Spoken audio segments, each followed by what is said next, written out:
Running a business is hard work. Building your website shouldn't be.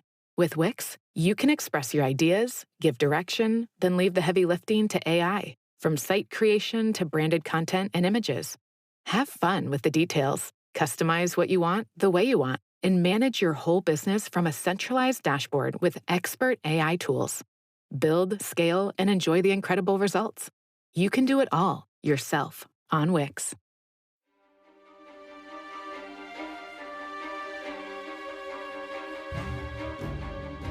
From the wilderness of Kodiak Island, Alaska, this is Murder and Mystery in the Last Frontier with your host, Robin Barefield.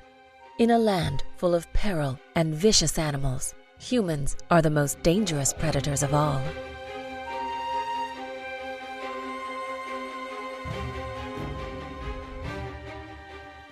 Unfortunately, children do kill their fathers and mothers. It occurs. It's rare, but it occurs.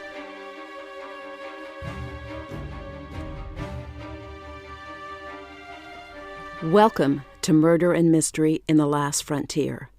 I'm your host, Robin Barefield, and I'm broadcasting from the heart of the Kodiak National Wildlife Refuge on Kodiak Island in Alaska.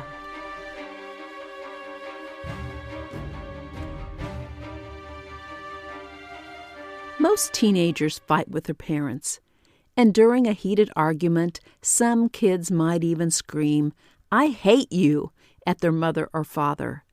But such disagreements signal normal growing pains. Few teens order a hit on a parent, simply because the child feels the parent is too strict. Matricide, the killing of one's mother, is uncommon, and matricide by a girl under the age of 18 is extremely rare. Of the few cases in recent history where a girl under the age of 18 killed her mother, the offender either had been abused by her mother or the killer exhibited extremely antisocial behavior. Despite what she told her friends, Rochelle Waterman was neither abused nor antisocial. She appeared to be a normal, high-achieving junior in high school. Rochelle sang in the school choir and played on the volleyball team. Residents of Craig, Alaska adored Rochelle's mother, Lori, who was active in her church, worked as a teacher's aide, and was always the first to volunteer to help with any community function. Rochelle's father, Carl Doc Waterman, was a well-liked, successful real estate agent in Craig. Not only was Lori Waterman an unlikely murder victim, but Craig, Alaska seems like the last place such a crime would occur. Craig, with a population of 1,500 residents, is the largest town on Prince of Wales Island in southeastern Alaska. Craig is a small, close-knit community in an idyllic setting, but like every other town on the planet, Craig is not immune to violent crime. In 1982, the worst mass murder in recent history in Alaska occurred on the FV Investor, a 58-foot commercial fishing boat tied to the dock in Craig. The massacre still haunts the residents of Craig because no one was ever convicted of the crime. And now again, in 2004, a second horrible murder impacted this small town.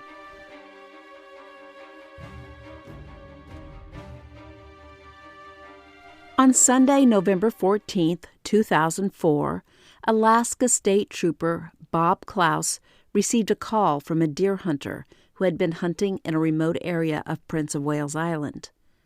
The hunter said he noticed smoke on the side of a cliff, and since he knew there were no homes or cabins in the area, he investigated the cause of the smoke and found a van that apparently had tumbled off the road and was pinned against a log. The van was partially burned, and when the hunter peered through a broken window, he saw a skull resting beside a blackened human torso on the back seat of the van.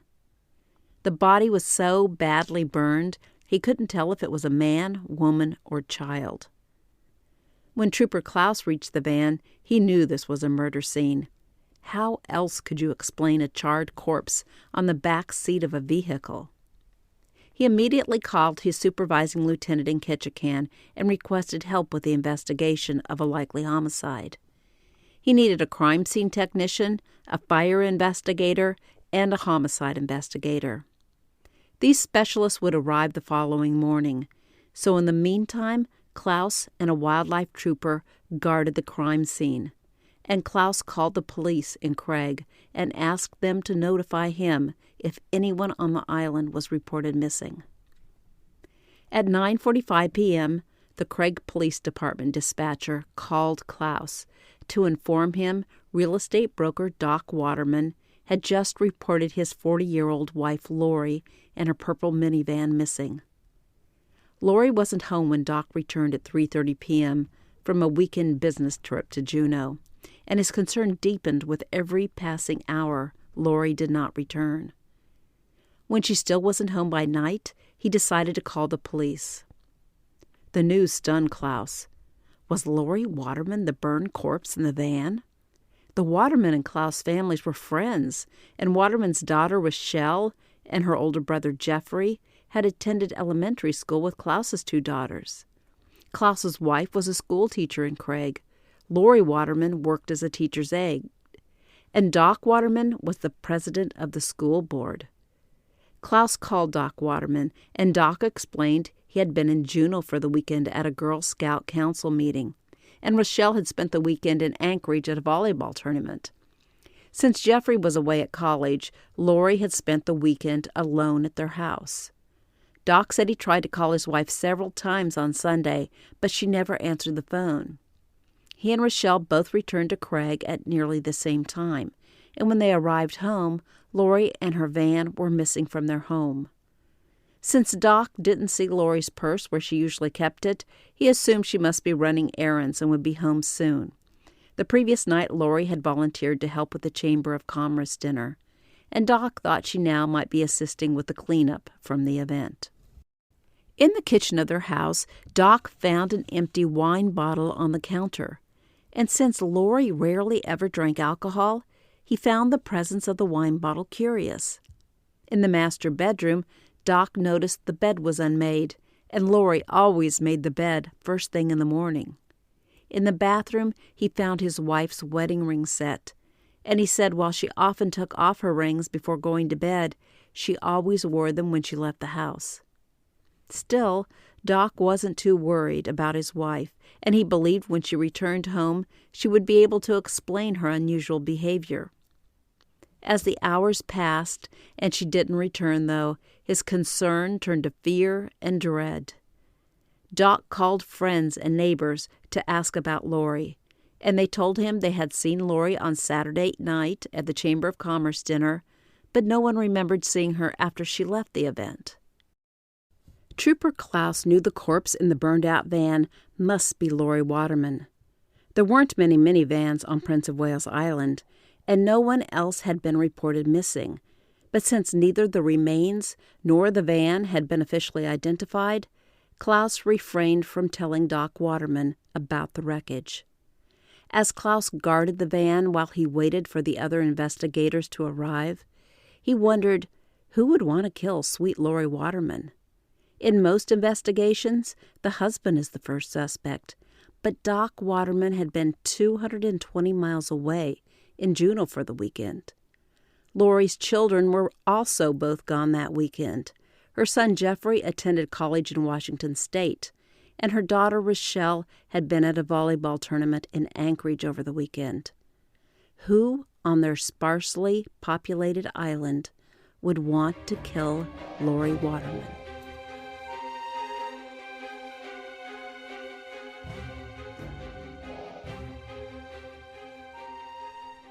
Monday morning, homicide investigator Sergeant Randy McPherron, a deputy fire marshal, and a crime scene tech arrived at the scene of the homicide. The fire marshal determined the blaze started in the back seat of the van, and most of the flames stayed inside the van. The thorax, the pelvic girdle, the leg bones above the knees, and the large arm bones were all that remained of the body. The skull was also intact, but very brittle, due to the high temperature of the fire, followed by rapid cooling from the near-freezing ambient temperature. Investigators found several teeth in the ashes of the van. The fire marshal noted the scent of gasoline in the rock and soil samples he collected to be analyzed. Sergeant McPheron found the VIN, the vehicle identification number, tag in the wreckage.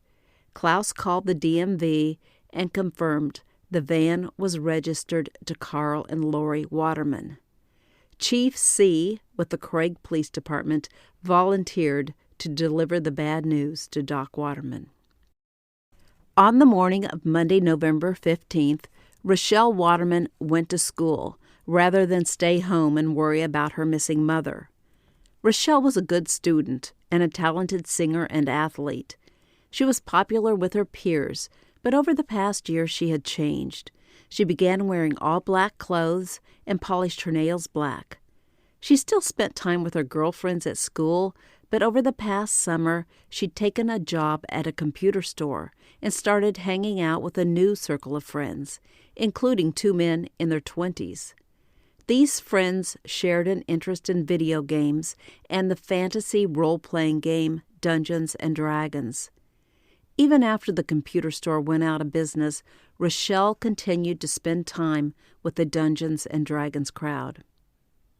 Rochelle's behavior at school on Monday morning seemed understandably odd for a teenage girl whose mother was missing. Students reported that Rochelle remained quiet and sullen most of the day. But then she casually asked one of her friends if she had seen her mother.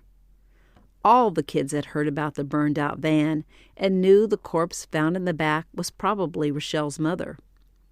Rochelle told at least one friend she feared her mother had died in a drunk driving accident, citing as evidence the empty wine bottle Rochelle and her father found when they returned home on Sunday.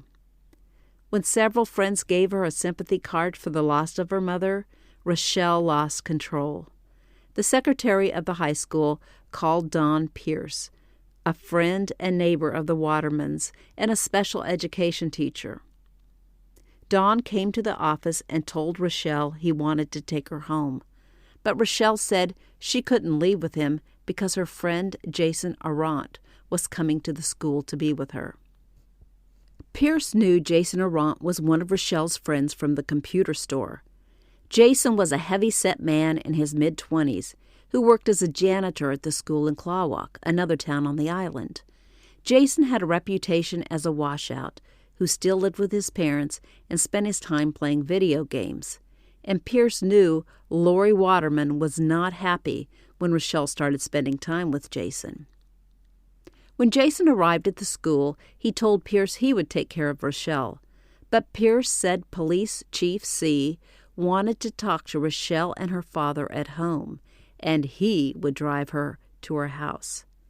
As Pierce and Rochelle walked out of the school, Jason ran after them, yelling at Pierce, but Pierce ignored him.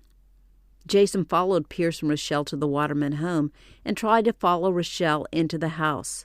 But when Chief C. arrived, he told Jason to leave, and Jason finally complied. Chief C. wasted no time breaking the news to Doc and Rochelle, telling them the burned-out vehicle was Lori's van. He explained they had not identified the remains yet, but he thought Lori was probably dead. Experts would compare Lori's dental records to the teeth found in the van to confirm the identification. Doc Waterman listened calmly to what Chief C. said and then asked the police chief to follow him upstairs. Doc pointed out blood on the bedsheets in the master bedroom and showed C. the items he'd found tangled in the blankets, including what looked to C. like the tip of a finger of a rubber glove and a 5-inch long fiber from a rope. Chief C. suddenly realized the house was a crime scene, and he told Doc and Rochelle they would have to temporarily move out of the house until crime scene techs could comb the premises. Doc and Rochelle packed some clothes and went to stay next door at the home of Don and Lorraine Pierce. Investigators believed Lori Waterman was abducted from her home sometime after 10 p.m. Saturday night when she left the Chamber of Commerce dinner, and before early Sunday morning when Doc tried to phone her at home. The blood on the sheets, the rubber glove tip, and the piece of rope all suggested an intruder had entered the house in the middle of the night when Lori was asleep. The intruder either murdered Lori in the house or abducted her and killed her later. Rochelle told police she last spoke to her mother on the telephone around 4 p.m. on Saturday. She said she and her mother had a good conversation, and her mother seemed happy. Rochelle admitted she sometimes argued with her mother and said her mom did not like her hanging around with the much older Jason Arant. A forensic odontologist in Anchorage compared the jaw and teeth found in the van to dental x-rays of Lori Waterman's teeth and conclusively identified the corpse as Lori Waterman.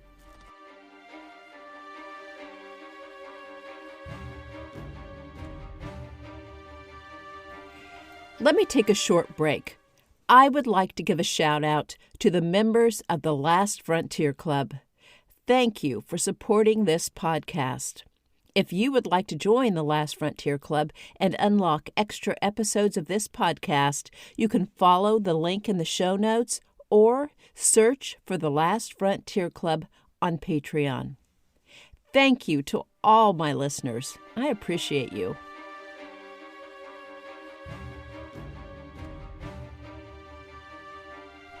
Trooper Bob Klaus knew the Waterman family well, and he knew Lori had been unhappy when Rochelle began dating Jason Arant. During the summer, Rochelle hung out with Jason at the computer store where she worked. Jason was best friends with her boss, Brian Riddell, and Jason spent much of his time at the computer store playing video games. From the beginning of the investigation, Klaus suspected Arant had something to do with the murder of Lori Waterman. Rochelle began dating Jason during the summer, but when school started, they were rarely seen together, and many around town assumed Rochelle had come to her senses and had broken up with the older man. Both Jason and his friend Brian Riddell were big men. At the time of Lori Waterman's murder, Brian stood 6 foot 5 inches tall and weighed 280 pounds, and Jason also weighed well over 200 pounds. When Trooper Klaus began to suspect Jason might be involved in Lori's murder, he wondered if Jason's buddy Brian also had participated in the crime. The two big men easily could have subdued and abducted the much smaller Lori Waterman. Troopers questioned Jason Arant and Brian Riddell. Jason told them he and Rochelle had dated for a while, but they broke up because Rochelle's parents were not happy about their relationship. Jason and Brian both claimed they were together at Brian's house drinking all night on Saturday, November 13th, when someone abducted and murdered Lori Waterman. At 7:30 p.m. on November 17th, Sergeant Randy McPherron and troopers Bob Klaus and Dane Gilmore arrived at the Waterman house to again interview Doc and Rochelle. McPherron told Doc he would like for Dane to stay at the house to interview Doc, while he and Klaus took Rochelle to the police station for an interview. Doc readily gave McPherron permission to talk to Rochelle without him present, and Rochelle went willingly with the troopers to the police station. Since Rochelle was 16 years old, the troopers did not technically need her father's permission to interview her, but McPherron hoped that by asking her father for consent, he would ease Doc's mind and keep him from calling a lawyer to accompany Rochelle to the station. Once the officers reached police headquarters, they took Rochelle to an interrogation room and videotaped her interview. McPherron began by asking Rochelle about her mom, and the easy questions seemed to relax Rochelle. McPherron asked Rochelle about her relationship with Jason Arant, but she said they were only friends. She said her mother did not like her hanging out with Jason, and she agreed with her mother and began spending less time with him. McPherron suspected Rochelle was being less than truthful with him about her relationships with her mother and Jason, but he moved on to another topic. A while later, McPherron reminded Rochelle of her rights and said she could end the interview at any point. He then told Rochelle he thought Jason Arant might be responsible for her mother's death, and he again asked Rochelle about her relationship with Jason and told her he needed to know the details of their relationship. They asked her if she'd ever had sex with Jason Arant or Brian Riddell. She said she had done nothing more than kiss Jason on the cheek. McPheron lied to Rochelle and told her both Jason and Brian claimed they'd had sex with her. Rochelle initially denied the claims, but as the questioning grew more intense, she finally admitted to having sex with Jason several times during the summer, and once with Brian Riddell the previous spring. McPheron then asked Rochelle if she ever said anything to Jason or Brian about fights she'd had with her mother. She said she might have mentioned being mad at her mother a few times, and she told Jason her mother sometimes hit her. But she claimed she never told Jason or Brian anything to make them want to kill her mother, and she said she did not believe either man would want to harm her mom. As McPheron and Klaus pressed her, Rochelle finally admitted she and her mother frequently argued about her clothes, her choice in boyfriends, and her recent interest in Wicca, a religion some believe to be related to witchcraft. Rochelle said her mother hit her legs with a baseball bat and once tried to push Rochelle down the stairs. Rochelle also claimed her mother threatened her with a knife. Rochelle confessed she had reported these incidents to Jason Arant and Brian Riddell. McPheron and Klaus believed Rochelle was trying to portray herself as the innocent victim of an abusive mother. Rochelle seemed to suggest that if Arant and Riddell killed her mother to protect Rochelle from more beatings, the murder was their idea, and she had nothing to do with it. The troopers did not believe in Rochelle's innocence. They thought she'd used sex to manipulate the older men into killing her mother for her.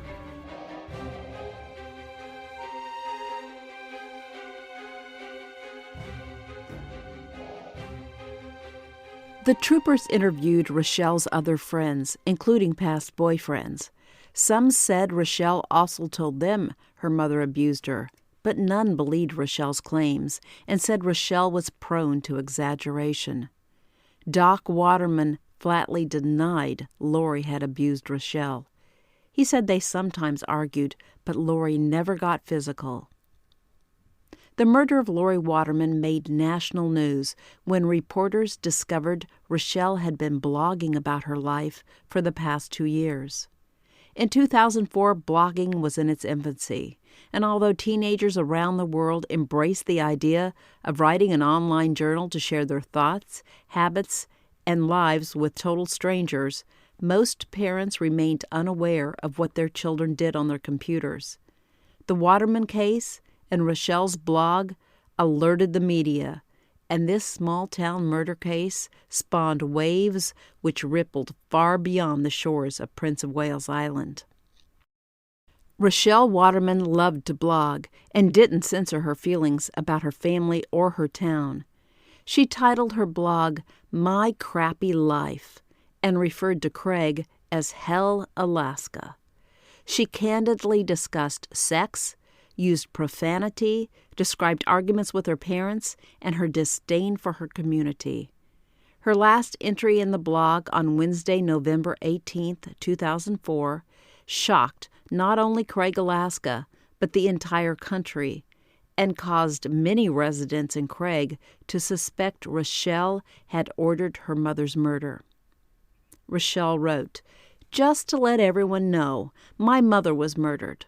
I won't have computer access until the weekend or so because the police took my computer to go through the hard drive. I thank everyone for their thoughts and emails. I hope to talk to you when I get my computer back." 5,000 people commented on Rochelle's post, and people in Craig were stunned when the blog came to their attention. Rochelle casually mentioned her mother's murder as the reason why she would not have access to her computer for the next few days. Sergeant McPheron soon cracked Jason Arant. In his third interview, Jason said his friend Brian Riddell killed Lori Waterman. but Jason insisted he knew nothing about the murder until it was over. Jason said Rochelle was not involved in the murder of her mother. When McPheron and Klaus interviewed Jason again later the same night, he admitted he was part of the murder plot. Rochelle told Jason her mother was abusing her, and Rochelle also mentioned she and her dad would be out of town for the weekend. Jason said he was in love with Rochelle and couldn't bear to think of her enduring more abuse. He said the opportunity presented itself, and he asked his friend Brian to murder Lori Waterman. Brian agreed to do the murder because he did not think Jason had what it took to kill another human being. When investigators arrested Brian Riddell, he told McPheron and Klaus he planned to plead guilty, and he was willing to make a full statement on video, explaining in detail how he kidnapped and killed Lori Waterman. Brian said he broke into the Watermans' garage at 12:30 a.m. on Sunday, November 14th. He entered the house and climbed the stairs to the top level, where he saw Lori asleep in her master bedroom. He hovered outside her bedroom until 3 a.m. and then decided to act. He approached the bed, put a cloth over Lori's mouth, and pinned her to the bed. He duct-taped the cloth to her mouth and made Lori change from her nightgown into street clothes. Riddell said his original plan was to make Lori's death look like a drunk driving accident, so he took her downstairs, opened a bottle of wine, and told her to drink the entire bottle. Lori meekly complied.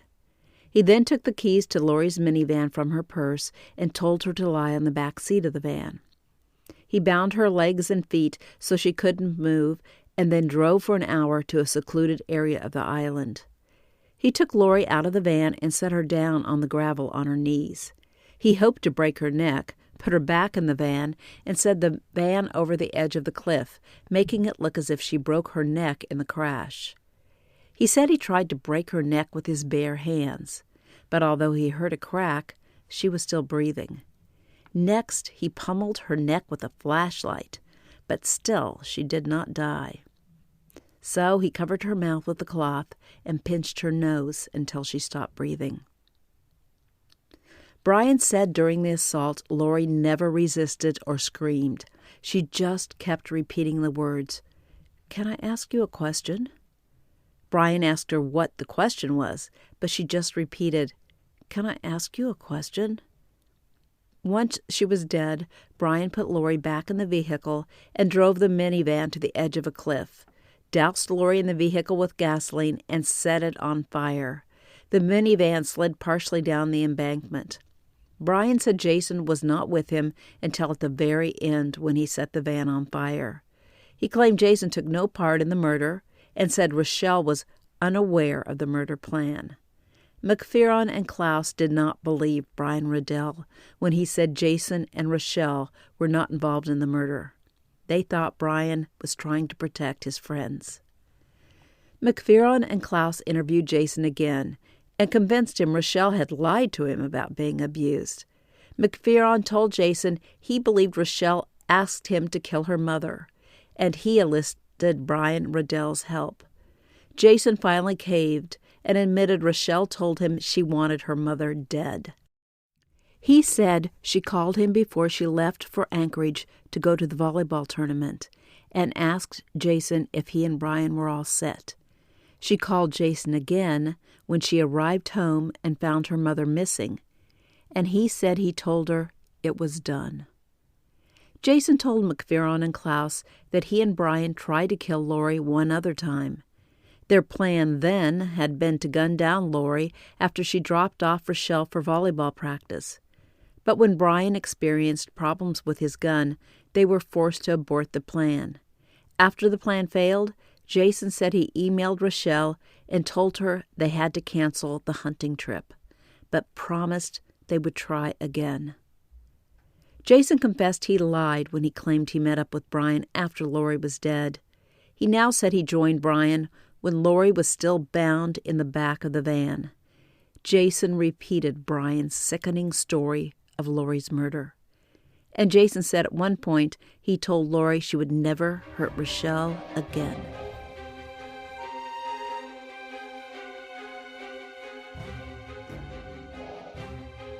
Investigators knew the case against Rochelle Waterman was weak, so they decided to interview her one more time. Rochelle willingly accompanied McPheron and Sergeant Habib to the police station. McPheron read Rochelle her Miranda rights and asked Rochelle if she understood her rights and knew she could have her father present for the questioning. Rochelle said she wanted to talk to the investigators without her father or lawyer present. McPheron told Rochelle both Jason and Brian admitted to killing her mother, and he said both men implicated her in the plot. This last statement was not true. Jason said Rochelle had asked him to kill her mother, but Brian Riddell steadfastly maintained Rochelle had nothing to do with the plan. McPheron and Habib went at Rochelle hard for 2.5 hours, and finally she admitted she'd asked the two men to kill her mother, but she said they told her nothing about the plot. She suspected the murder would happen when she was at the state volleyball tournament and her father was in Juneau, but neither Jason nor Brian shared any details of their plan with her. Investigators arrested Rochelle Waterman, and her bail was set at $150,000. Since her father could not raise the money, Rochelle stayed in prison until her trial. Jason Arant and Brian Riddell also remained incarcerated.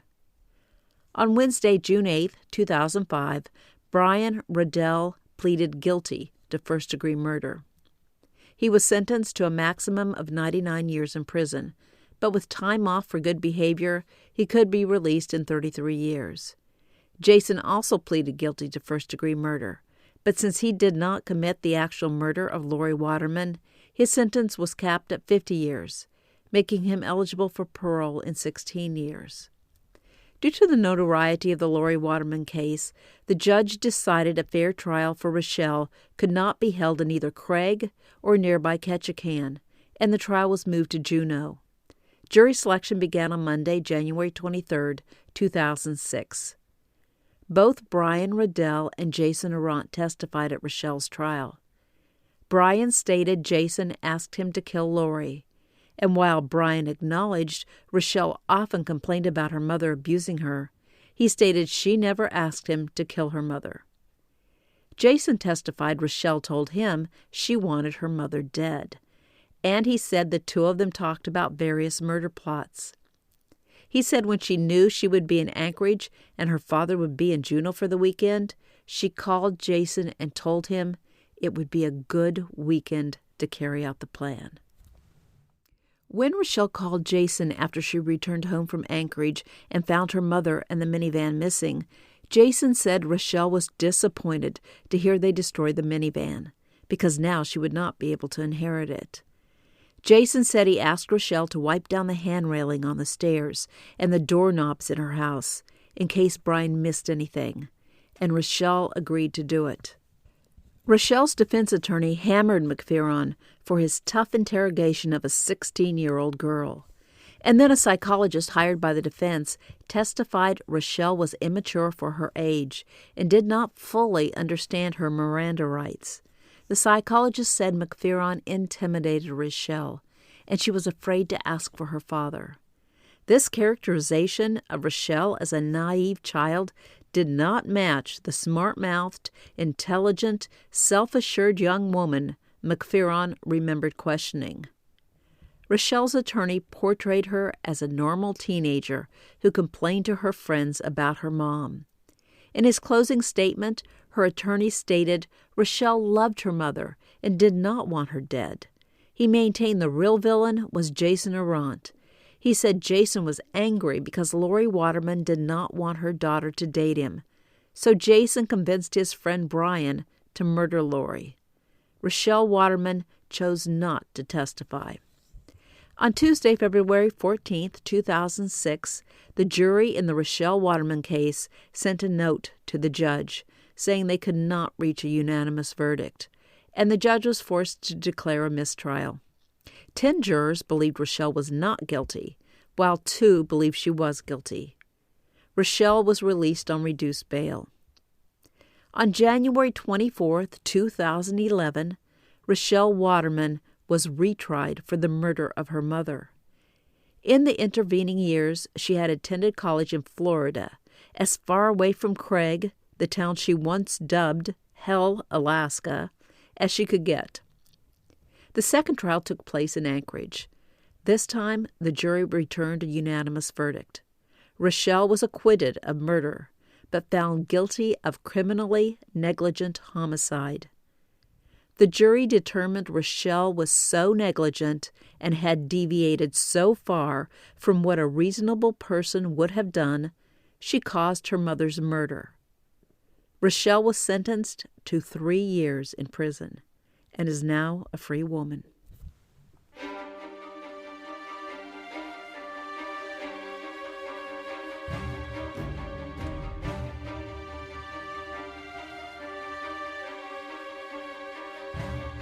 Thank you for listening. Don't forget to check out my books. You can find links in the show notes or search for my name, Robin Barefield, on Amazon or Barnes & Noble. 4 of my novels are also available as audiobooks. Please follow me on YouTube, Facebook, and Instagram. I'll be back soon with another episode of Murder and Mystery in the Last Frontier.